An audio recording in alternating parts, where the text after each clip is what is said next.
Hello friends, आजच्या व्हिडिओमध्ये आपण क्लास 6 मॅथ्स या विषयाची 2023-24 या वर्षाची म्हणजेच मागील वर्षाची मॅथ्स विषयाची सराव प्रश्नपत्रिका सोडूया. ही प्रश्नपत्रिका 2023-24 फर्स्ट सेमिस्टरची आहे, म्हणजेच गेल्या वर्षीची आहे. त्या परीक्षेमध्ये प्रश्न कशा पद्धतीने विचारले होते आणि त्याची उत्तर कशी द्यायची त्याचा सराव व्हावा म्हणून आपण हा व्हिडिओ आज तयार करतोय. सुरुवात करूया पहिल्या प्रश्नापासून. त्यातला क्वेश्चन नंबर 1 जो आहे तो प्रॅक्टिकल बेस्ड असणार आहे, ज्याच्यामध्ये आपल्याला मॅथ्सशी रिलेटेड प्रॅक्टिकलवर आधारित प्रश्न विचारलेले असतील. ते पूर्ण करून आपल्याला त्या पद्धतीने प्रॅक्टिकल करावं लागेल. लेखी परीक्षा क्वेश्चन नंबर 2 या प्रश्नापासून सुरू होईल.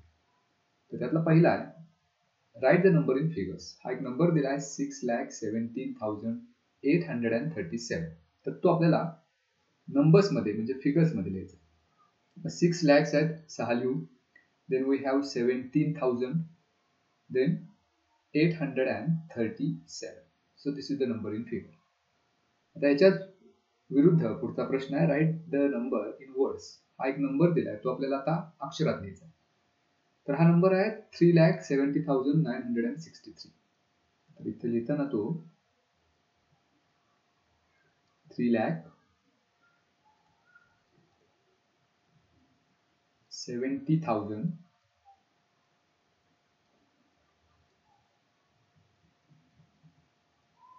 963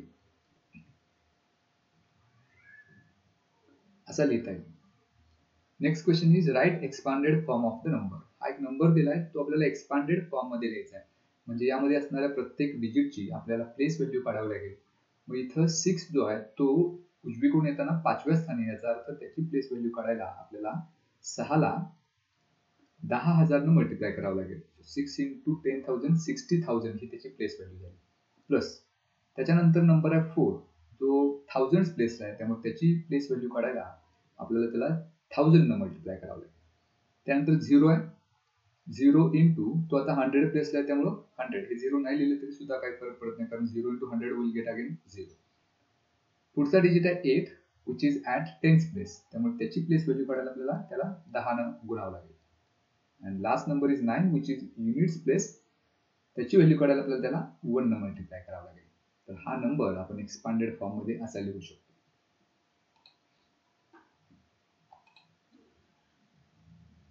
पुढचा प्रश्न आहे, write the place value of 2 in the number 52,716. आता ह्यातला 2 जो आहे तो थाउजंड प्लेसला आहे, त्याची प्लेस व्हॅल्यू काढायला 2 ला आपल्याला 1000 ने मल्टिप्लाय करावं लागेल.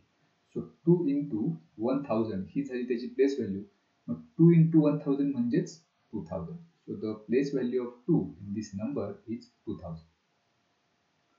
पुढचा प्रश्न आहे, if a computer worth rupees 52,410 and a projector worth rupees 38,625 is bought for school, then what is the total amount paid to the shopkeeper?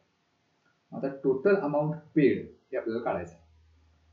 So the total amount paid to the shopkeeper is equal to, त्याच्यामध्ये कॉम्प्युटरची किंमत आहे 52,410 आणि प्रोजेक्टरची 38,625. या दोन्हीची बेरीज जर केली तर तेवढी टोटल किंमत आपल्याला शॉपकीपरला द्यावी लागेल. So we should just add this to 52,410 plus 38,625. या दोन्हीची जर बेरीज केली तर आपल्याला उत्तर मिळेल 5, 3, 6 आणि 4 10 चा 1, 9 2 11 चा 1. So rupees 91,035 is to be paid. Next question is, it was decided to collect donation of rupees 2,50,000 from public participation, but actually rupees 2,72,850 was received. Find how much more money is received than decided. म्हणजे 2.5 लाखाचं collection करायचं होतं, पण actually झाले 2,72,850. तर किती रुपये जास्त कलेक्ट झाले हे आपल्याला काढायचं आहे. मग त्याच्यासाठी ही जी एक्स्ट्रा रक्कम जमा झालेली आहे 2,72,850, त्याच्यामधून जी रक्कम ठरवली होती ती आपल्याला वजा करायची आहे. That is 2,50,000. मग ही वजाबाकी म्हणजे एवढी जास्त रक्कम जमा झालेली आहे. हे जर उभ्या पद्धतीने आपण वजाबाकी केली 2,72,850 मधून 2,50,000 जर आपण सबट्रॅक्ट केले, 0 वजा 0, 5 वजा 0 5, 8 वजा 0 8, 2 वजा 0 2, 7तून 5 गेले 2, 2तून 2 गेले 0. So rupees 22,850 more is collected. म्हणजे जे ठरवलं होतं त्याच्यापेक्षा 22,850 रुपये जास्त कलेक्ट झाले. दिस इज नेक्स्ट क्वेश्चन. मल्टिप्लाय, हा गुणाकार करायचा. 609 into 75 गुणाकार येईल 45,675. तर हे उभ्या पद्धतीने जर आपण गुणाकार केला तर हा गुणाकार मिळेल. Next is divide. आपल्याला डिव्हाइड करायचा आहे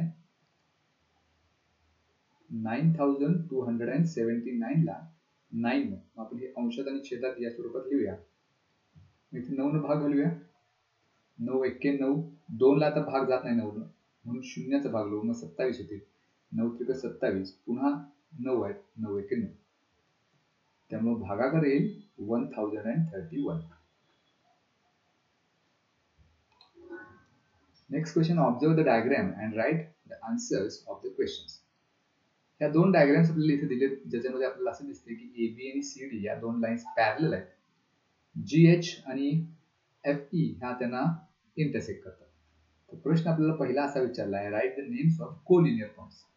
कोलिनियर म्हणजे एका लाईनवर असणार त्या पॉइंटची नावं लिहायची. मग ते पॉइंट्स AMOB हे असू शकतात. म्हणजे पॉइंट्स AMOB हे कोलिनियर पॉइंट्स आहेत. किंवा दुसऱ्या लाईनवरचे जर पॉइंट्स घेतले आपण तर CND हे सुद्धा कोलिनियर पॉइंट्स आहेत. किंवा या तिरक्या लाईनवरचे जर पॉइंट घेतले तर त्याच्यावर पॉइंट्स आहेत GMNH हे 4 पॉइंट सुद्धा कोलिनियर आहेत. किंवा या दुसऱ्या तिरक्या लाईनवरचे जर पॉइंट्स घेतले तर FONE. तर हे काही पॉइंट्स आहेत जे कोलिनियर आहेत. कुठलाही एक आपण लिहू शकतो या बॉक्समध्ये. दुसरा क्वेश्चन आहे, write the pair of parallel lines. मग इथं लाईन AB आणि लाईन CD या दोन लाईन्स एकमेकांना पॅरलल आपल्याला दिसतात. त्यामुळं इथं line AB and line CD, these two lines are parallel. Next question, write the option of the false statement in the box. Point M, D, F are collinear points. ह्या diagram वरच आधारित point आहे. M, D and F. आता इथं M आहे, इथं D आहे आणि इथं F आहे. हे पॉइंट्स कोलिनियर नाहीत असं आपल्याला दिले आणि ते बरोबर स्टेटमेंट आहे. आपल्याला शोधायचं आहे चुकीचं स्टेटमेंट. त्यामुळे हे काय आपलं उत्तर नाही. पुढचा आहे, point N is a concurrent point. Point N is a concurrent point म्हणजे तिथं 3 रेषा एकत्र येतात. So it is a concurrent point. तेच आपल्याला इथे दिले. याचा अर्थ हे स्टेटमेंट सुद्धा बरोबर आहे. आपल्याला चुकीचं शोधायचं. तिसरं स्टेटमेंट पाहू. Ray MO and ray MB are one and the same ray. MO हा रे आणि MB हाच रे आहे. म्हणजे हे दोन्ही एकच रे आहेत असं आपल्याला दिले त्या स्टेटमेंटमध्ये. त्यामुळे हे स्टेटमेंट सुद्धा करेक्ट आहे. आता राहिला एकच ऑप्शन, ऑप्शन 4. हे आपलं उत्तर असणार आहे. Point M is the point of concurrence which is false statement. So या ब्रॅकेटमध्ये लिहायचं आहे ऑप्शन नंबर 4. पुढचा क्वेश्चन आहे, solve the following examples. 12 plus minus 9. इथे 12 प्लस मायनस मायनस होईल 9. 12 मायनस 9 3. त्यामुळे ब्रॅकेटमध्ये येईल 3. 7 plus dot dot is equal to 5. म्हणजे 7 मध्ये किती मिळवले तर 5 मिळतील. 5 ही संख्या 7 पेक्षा लहान आहे. त्यामुळे इथे निगेटिव्ह नंबर मिळवावा लागेल. म्हणजे 7 मधून जर 2 वजा केले तर 5 मिळतील. म्हणजेच काय, 7 प्लस मायनस 2 जर आपण केलं तर उत्तर मिळेल 5. त्यामुळे या ब्रॅकेटमध्ये येईल -2. Next question, 10 minus dot dot is equal to 14. आता इथं 10 4 मिळवावे लागतील मग 14 मिळतील. इथं जे साइन आहे ते निगेटिव्ह दिले म्हणजे ब्रॅकेटमध्ये -4 आपल्याला घ्यावं लागेल. म्हणजे मग काय होईल, 10 मायनस -4 हे जर आपण केलं तर 10 मायनस मायनस वुड बी +4 आणि 10 + 4 14 मिळेल. त्यामुळे या ब्रॅकेटमध्ये येईल -4. शेवटचं आहे 9 मायनस -3. पुन्हा एकदा हे 9 मायनस मायनस +3 होतील. 9 + 3 that's 12. Solve the following example. We have to divide these two. 9 divided by 11 आहे तसंच लिहूया. आपल्याला हे डिवाइड करायचं आहे. ह्या डिव्हिजन साईनच्या ठिकाणी जर आपण मल्टिप्लिकेशन साइन घेतलं तर त्याच्या पुढचा जो नंबर आहे त्याचा आपल्याला रेसिप्रोकल घ्यावा लागतो. So instead of 3/5 we should take 5/3. आणि आता अंशात आणि छेदात कुठं कोणाला भाग जातो का बघूया. 3 न भाग जाईल, 3 1 3, 3 3 9. तर आणखी काही भाग जात नाही. मग आपण न्यूमरेटर आणि डिनॉमिनेटरचं प्रोडक्ट घेऊया. न्यूमरेटर मध्ये 3 आणि 5, 5 3 15, छेदामध्ये 11 गुणिले 1 11. So this is our answer. Next question is, a book has 63 pages. Aditi read the number of pages which is equal to 5/9th part of the book. Then how many pages did Aditi read? एकूण पानांची संख्या आहे 63. तर आदितीनं त्यामधला 5/9th part वाचलेला आहे.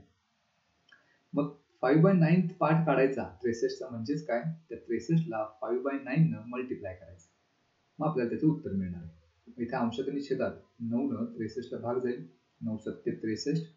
So 5 into 7 that's 35. म्हणजे आदितीनं त्या पुस्तकातील एकूण 35 पानं वाचलेली.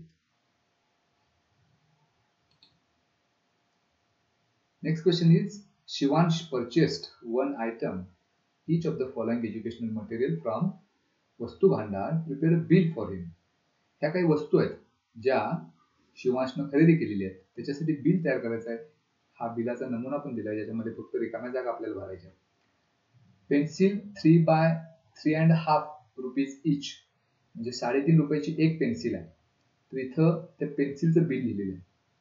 QTY म्हणजे क्वांटिटी, किती घेतलं पेन्सिल. तर एक पेन्सिल घेतलेली आहे, त्याचं बिल झालंय 3.5 रुपये. बाकीचे खालचे सगळे जे ते आपल्याला भरायचे. आता दुसरा पॉइंट आहे इरेजर. इरेजर 6 रुपीज 50 पैसे इच. आता इथं इरेजर काय क्वांटिटी ते आपल्याला दिलेली नाही, त्यामुळे इच म्हणजे याचा अर्थ एक आपण कन्सिडर करूया. 6 रुपीज 50 पैसे म्हणजेच काय, त्याला सुद्धा 6.50 असं लिहू शकतो, म्हणजे 6.5 रुपये. पेनची किंमत एकच पेन घेऊया इथं 9.25 रुपीज. 9.25 म्हणजेच काय, पावभाग. मग पावभाग हा डेसिमल मध्ये आपण 0.25 असं लिहू शकतो आणि तो 9च्या पुढे आहे, त्यामुळं 9.25 रुपीज म्हणजेच काय, 9.25. तर इथे लिहू त्या पेनची किंमत 9.25. सर्वात शेवटी नोटबुक 50 रुपीज 25 पैसे इच, म्हणजे 15 रुपये आणि 25 पैसे. त्यामुळे इथं एका नोटबुकची किंमत आहे 15.25.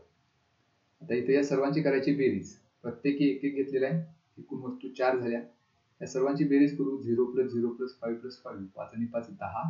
याचा 1 राहील. हे 5 होतील, 5 आणि 5 10 आणि 5 15 होतील. तर डेसिमल आणि हातचा इथं आपण परत द्यायचा. 10 आणि 5 15, 15 आणि 6 21, 21 आणि 3 24, हातचे 2, 2 आणि 1 3. त्यामुळे उत्तर येईल 34.50. तर हे अशा पद्धतीने याचं बिल तयार होईल. Next question, write the option number which represent the shaded part of the figure. म्हणजे हा जो रंगवलेला भाग आहे तो या पूर्ण डायग्रामच्या किती पट आहे किंवा तो किती भाग आहे हे आपल्याला काढायचं आहे. मग याच्यामध्ये हे जे बॉक्सेस आहेत ते एकूण 10 बॉक्सेस आहेत आणि त्या 10 पैकी 4 बॉक्सेस शेडेड आहेत. सो 4 आउट ऑफ 10 असं आपण ते लिहू शकतो फ्रॅक्शन मध्ये. पण हा फ्रॅक्शन ऑप्शन कुठेच दिलेला नाही, आपल्याला त्याचं डेसिमल मध्ये कन्व्हर्जन करायचं. 4 आउट ऑफ 10 म्हणजेच काय, 0.4. हे आपल्याला ऑप्शन 2 मध्ये दिले, त्यामुळे हे आपलं उत्तर. इथं या बॉक्स मध्ये आपण ऑप्शन नंबर लिहूया 2. Next question, solve the following example. पहिला आहे, draw an angle of measure 70 degree and bisect it with the help of compass and ruler. एक अँगल काढायला सांगितलाय. तुम्ही कंपास मधलं एक इन्स्ट्रुमेंट घ्या, कोनमापक घ्या, त्यानं 70 डिग्रीचा 70 डिग्री कदाचित हा असा अँगल होईल. एक अँगल काढा, त्याला नाव द्या. समजा हा अँगल ABC आपण काढलाय, ज्याचं मेजर आहे 70 डिग्री. आता आपल्याला बायसेक्ट करायचं आहे. मग बायसेक्ट करताना काय करायचं, आम्ही कृती सांगतो कशी करायची, ती तुम्ही जिओमेट्रिकल इन्स्ट्रुमेंट्स वापरून पूर्ण करा. कंपास घ्यायचे, कंपासचा एक टोक B वर ठेवायचं आणि कंपास मध्ये काही अंतर घेऊन ह्या कोणाच्या 2 बाजूंवर अशी आर्क काढून घ्यायची, जे समान अंतरावर असते. तर तिथल्या एका पॉइंटवर कंपासचा टोक पुन्हा ठेवायचा आहे आणि थोडंसं अंतर वाढवून त्याच्या इंटिरियर मध्ये एक आर्क काढून घ्यायचा.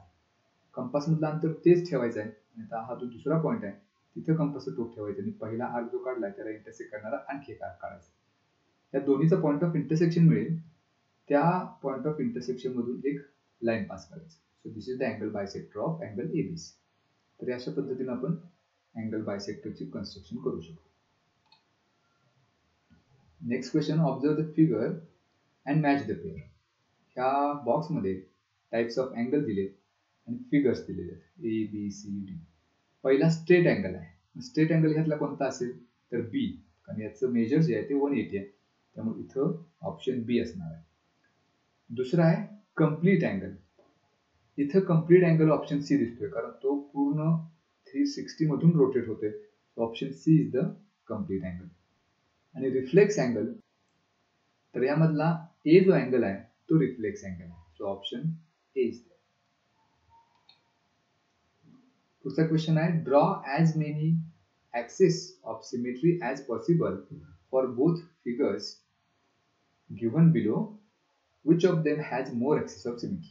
ह्या दोन डायग्राम दिलेत, कशामध्ये जास्त ॲक्सिस आपण काढू शकतो असा प्रश्न विचारला. पहिल्या डायग्राम मध्ये फक्त एकच ॲक्सिस ऑफ सिमेट्री काढू शकतो, म्हणजे ज्याच्यावर आपण जर या डायग्रामची घडी घातली तर दोन्ही भाग इक्वल मिळतात. दुसरा जो भाग आहे तो आपल्याला हेक्झॅगॉन दिलाय, म्हणजे क्वेश्चन मध्ये हा हेक्झॅगॉन आपल्याला दिलाय. तर ह्यामधल्या प्रत्येक समोरासमोरच्या दोन पॉइंट्स मधून जर आपण असे ॲक्सिस काढत गेलो तर हे 3 मिळतील. पुन्हा यांच्या मधून आणखी ॲक्सिस काढू शकतो, म्हणजे एकूण 6 ॲक्सिस ऑफ सिमेट्री आपण काढू शकतो या दुसऱ्या डायग्रामसाठी. त्यामुळं फिगर बी जी आहे, दुसरी जी फिगर आहे त्याच्यामध्ये ॲक्सिस ऑफ सिमेट्री आपल्याला पहिल्यापेक्षा जास्त काढता येईल. Next question, HCF of 60 and 80 is dot dot. या 60 आणि 80 चा HCF काढायचा आहे. इथं 4 पर्याय दिलेत, 15, 25, 20 की 10. ज्यावेळेला HCF आपल्याला काढायचा असतो म्हणजे GCD, तर तो हायेस्ट कॉमन फॅक्टर आपण काढतो. मग या 60 चे फॅक्टर्स आपण जर पाडले, म्हणजे 60 ला कोणकोणत्या संख्येने भाग जातो तर 1, 2, 3, 4, 5, 6, 10, 12, 15, 20, 30, 60 या सगळ्या संख्येने 60 ला भाग जातो. दुसरी संख्या 80, त्या संख्यांना कशा कशाने भाग जातोय तर 1, 2, 3 न भाग जात नाही, 4, 5, 6 नाही जात नाही, 8 न जाईल, 10, त्यानंतर 16,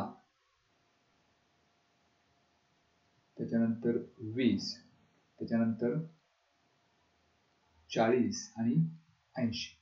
आता हे सगळे जे फॅक्टर्स आपण लिहिलेत त्यातला सर्वात मोठा कोणता आहे असा आपल्याला प्रश्न आहे. म्हणजे इथं 2 न फॅक्टर 2 या दोन्ही संख्यांना भाग जातोय, 4 न जातोय, 5 न जातोय, पण सर्वात मोठा कोणता आहे तर सर्वात मोठा आपल्याला दिसेल 20. त्याच्यापेक्षा असा कॉमन फॅक्टर या दोन्हीचा काही नाही. So HCF is 20, which is option number 3. पुढचा प्रश्न आहे, there are 48 flowers of marigold and 60 flowers of शेवंती. If we want to make garlands with same number of flowers in each garland, then how many maximum flowers will be there in each garland. म्हणजे 48 फुलं आहेत मारीगोल्डची, 60 आहेत शेवंतीची. प्रश्न असा आहे की आपल्याला जर दोन्ही प्रकारची समान फुलं पाहिजे असतील तर त्या गार्लँडमध्ये एकूण किती फुलं घ्यावी लागतील, प्रत्येक प्रकारची एकूण किती फुलं घ्यावी लागतील. आणि मॅक्झिमम दिले याचा अर्थ इथं काढायचं आपल्याला HCF. इथे HCF काढायचं असेल तर त्या पद्धतीनं 48 चे पहिल्यांदा फॅक्टर्स काढावे लागतील. 48 ला कशा कशाने भाग जातोय तर 1 न जातोय, 2, 3, 4, 6, 8, 12, 16, 24 आणि स्वतः 48 या संख्येला भाग जातो. आणि 60 चे फॅक्टर्स इथं आपण अगोदर काढलेलेच आहेत, 1, 2, 3, 4, 5, 6, 10, 12, 15, 20, 30 and 60. ह्यातला आपल्याला मॅक्झिमम नंबर शोधायचा आहे ज्या संख्येने या दोन्हीला भाग जाईल. आपण शेवटून जर आलो तर 60, 30, 48, 20, 24, 15 हे काय आपल्याला दिसत नाही. सर्वात मोठा नंबर आहे 12. तर ह्यामुळे ह्या दोन्हीचा HCF आपल्याला 12 मिळाला, म्हणजे मॅक्झिमम नंबर्स तिथे 12 असले पाहिजे. त्यामुळं दोन्ही प्रकारची मॅक्झिमम फुलं 12 असतील. पुढचा प्रश्न आहे, on a state highway construction of public toilet at every 10 km while a canteen at every 25 km has to be constructed, then find at what distance both the facilities will be available. आता इथं दर 10 किलोमीटरवर एक toilet, public toilet पाहिजे आणि दर 25 किलोमीटरवर canteen पाहिजे. प्रश्न असा आहे की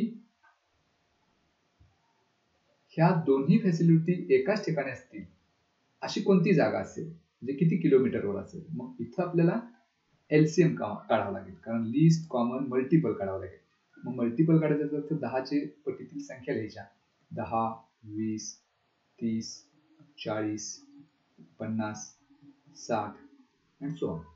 त्याच पद्धतीनं 25 पण 25, 25 2 50, 25 3 75, 25 100 अँड सो ऑन.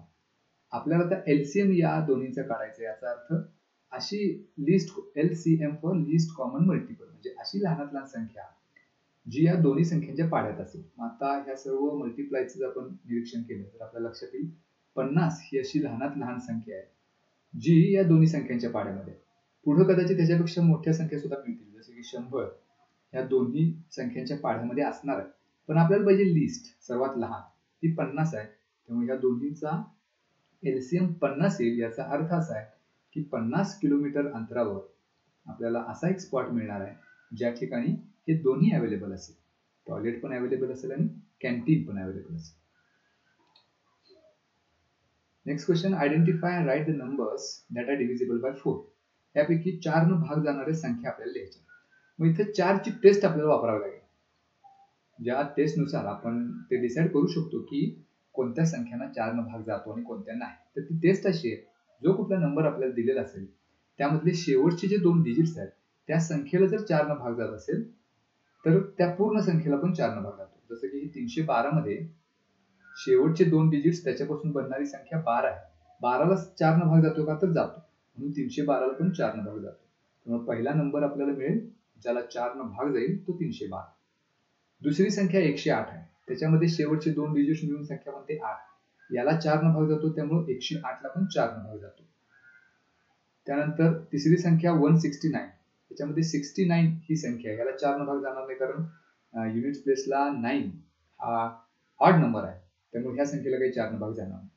पुढची संख्या 18. 18ला पण 4 न भाग जात नाही, त्यामुळे हे पण असणार नाही. पुढची संख्या 420. त्याच्या शेवटच्या 2 डिजिट्स पासून संख्या बनते 20. 4 5 20. 20 ला 4 न भाग जातो, त्यामुळे 420 ला पण 4 न भाग जातो. त्यामुळे ही पुढची संख्या.